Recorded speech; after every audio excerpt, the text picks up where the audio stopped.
I've been living in Russia for 6 months now. I've learned a lot already. What I'm going to talk about in my vision of Russia, I decided to speak about my school number 41. It's so different from my Belgium school. My Russian being what it is, I'll speak in English too. My adventure starts, and so does school. The 1st of September is a strange but amazing holiday here.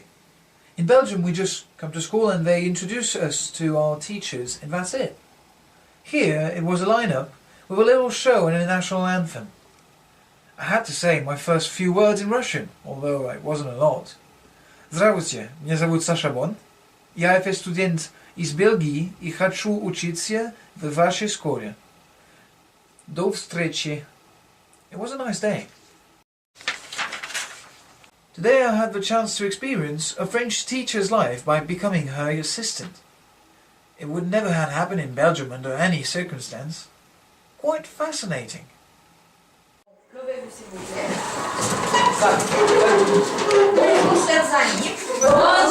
madame.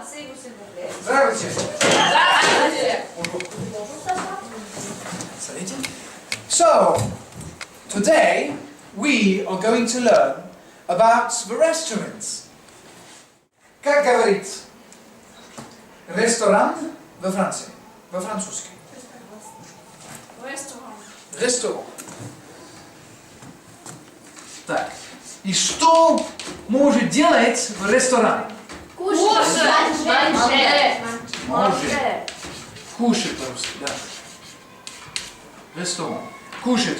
Как вы сказали по-французски? Manger. Так, молодец. И что может кушать? Что может кушать? This Sunday, I went with my friend Nastya Maximova to take part in a scientific conference. Our work was about the 100th anniversary of AFS. Never had the chance to do anything like that before Russia. А вы знаете, что такое AFS? Нет? Это American Field Service. Настя, пожалуйста. Американская полевая служба. Спасибо. А вы знаете, когда? 100 лет назад, в 1914 году. А вы знаете, кто? Основал Пио Андрю. Он руководил деятельностью волонтеров во Франции в годы Первой мировой войны. О, Пио Андрю, мой земляк. Активным волонтером в годы Первой мировой был знаменитый американский писатель Эрнест Хемингуэй, шофер-доброволец. Целью АФС в годы войны была транспортировка раненых солдат с полей сражений. А Стивен Гарди? Да, его знают многие. Водитель доброволец в годы Первой мировой. В 1946 году наша работа с молодежью провозгласит: давайте подружим детей бывших врагов. О, это очень было мудро. Я согласна, Саша, с тобой. Ведь если дети разных стран будут дружить, тогда война вообще станет невозможной. Как это важно, особенно сегодня. Anja, the other student from Italy, and I have our own Russian lessons with Valentina Zarovna. She's so nice. I like these lessons. It's instructive and far from boring. Вот. И сейчас задание такое. Найдите вот в этом диалоге прилагательные. Найдите прилагательное и скажите род, число, падеж. Школа, да? Ну, смотри-ка. После русские есть школьная. Школьная. И школьная женский род. Так. Именитель падеж. Именительный падеж. Именитель падеж. И число. Трудно говорить. Единственное. Число. Единственное число. Хорошо. А вот здесь есть слово безработный. Найди. With no work. With no work. Да, вот, безработный. Да, без no work. Безработный. Именитель падеж. Тоже singular. Единственное. Единственное падеж. Число. А падеж? Так, masculine. Нет, падеж. Да, падеж. Не знаю. Ну как же? Именительный падеж? И, конечно, именительный. Именительный падеж. Именительный падеж. Достаточно. Every day I have lunch in the school canteen. I'm used to soups. I love it. But I never had borscht before. The chefs here are good and very nice. They got me used to it. It's tasty. Plus, they have some olivier and I really love it. Bon appétit. В Бельгии нету борщ, но я очень люблю. И в России есть. Как вкусно.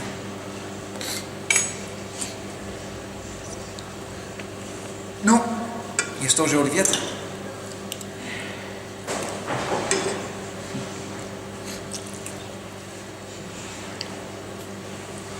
Super.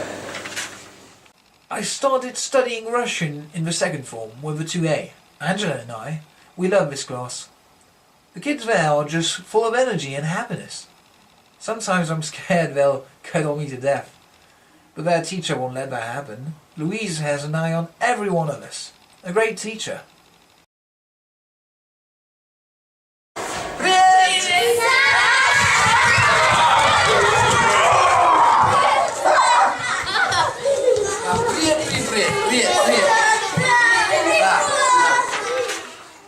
Saying hi to everyone is something like a ritual in Belgium.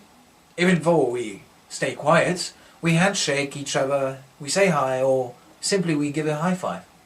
Here it's like nobody ever saw anyone doing this.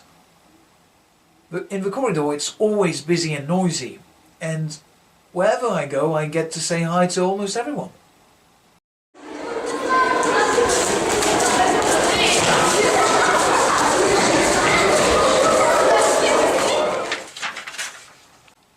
I was pretty shocked when I got pulled into the director's bureau.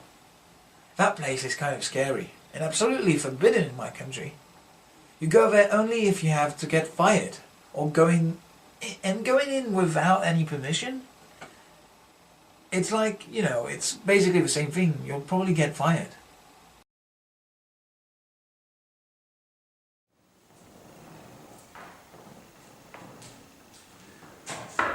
Здравствуйте. Здравствуй, Саша, заходи. Не, спасибо. Могу я говорить с вас? Сначала зайди, потом поговорим. Но это неправильно, не могу. Саша, у нас в России на пороге не разговаривают. Смелее заходи. Ой. Я тебя слушаю. Спасибо. And that's one of the many advantages about Russia. The ability to speak with our director in a free way.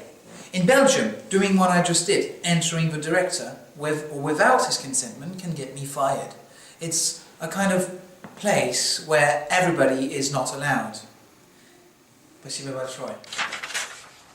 Projects, and again projects. Not that it bothers me though, that's my day-to-day basis here. I have a lot of opportunities.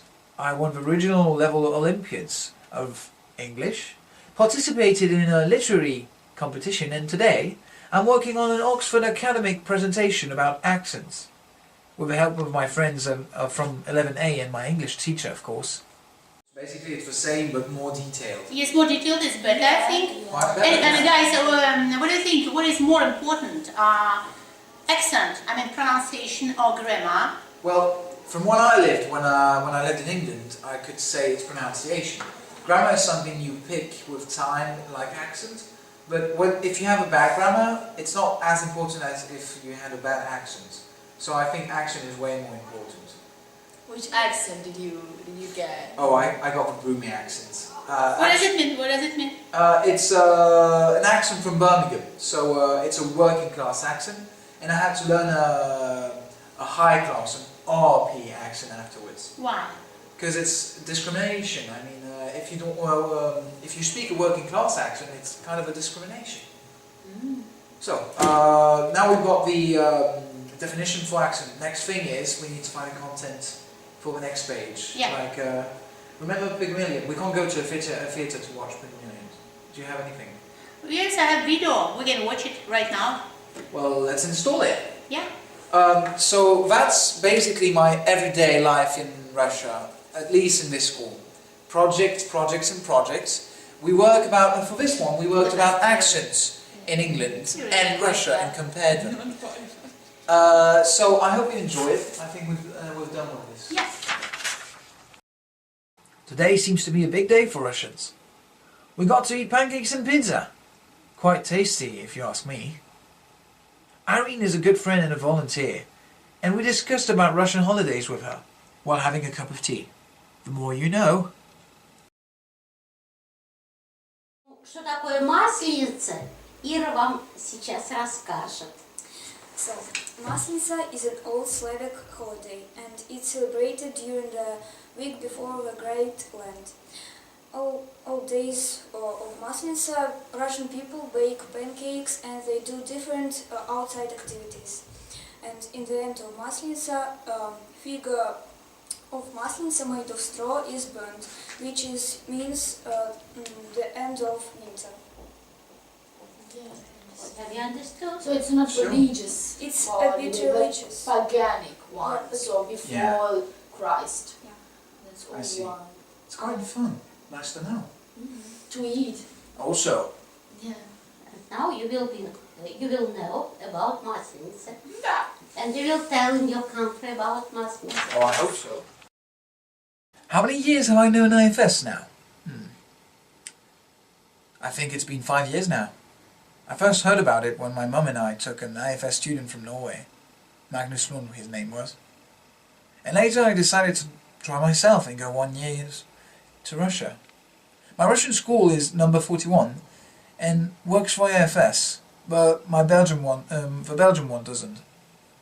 Today I'm going to interview the coordinator of the organization in this school, Xenofontova Irina Nikolaevna.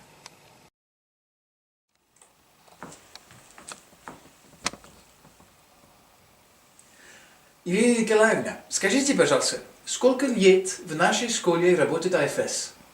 В нашей школе работает АФС уже 10 лет. Если в мире АФС справляла 100-летие, то мы в этом году отмечаем десятилетие. В течение этих 10 лет мы добились больших результатов. Во-первых, наши ребята участвовали с русскими ребятами в научно-практических конференциях, писали научные работы и заняли призовые места на городе, республике и в регионе. Во-вторых, 2 АФС-студента сдавали ЕГЭ по русскому языку и сдали с блестящими результатами. Вита Грациана, Италия, 61 балл, Ян Матис Экерт, Германия, 87 баллов. И мы, кроме этого, участвуем вместе с российскими школьниками в социальных проектах. В каких проектах вы участвовали? Мы сделали обмен с Клином, с гимназией номер 15, город Клин, Московская область. Мы подумали, что нужно подружить не только ребят, наших ребят с ребятами из-за рубежа, но также наших российских ребят. И мы подружились с этой школой и 2 раза выезжали в Клин. Мы ездили к ним, они приезжали к нам. Кроме этого, ежегодно в осенние каникулы проходят лагеря Нижегородского региона, когда все АФС-студенты Нижегородского региона приезжают к нам в Чебоксары. И мы провели короткие программы обмена с Таиландом, с Германией и с Индией. Да. И какие у вас планы? Наши планы. Сейчас мы уже подготовили документы и едем в Италию. Мы едем в марте, они к нам приедут в сентябре. Следующий проект – Индия. Мы продолжаем этот проект, мы продолжаем проект дружбы с индийскими школьниками и хотим сделать обмен с Таиландом, уже учительский обмен. Спасибо большое. Great. Lucky me, today's another holiday. No school for me. I wonder why though. It's always a working day in Europe, nothing special. To sum up my vision of Russia, it's basically made contests and projects, many good friends and a lot of helpful and competent teachers. No wonder I like it so much here.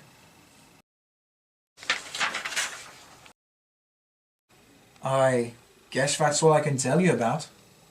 I still got 4 months to go. Time flies by and I don't seem to notice. I have so much to learn yet. Also, as Anton Diernicke said before, русский не тот, кто носит русскую фамилию, а тот, кто любит Россию и считает ее своим отечеством. And I'm here to prove it.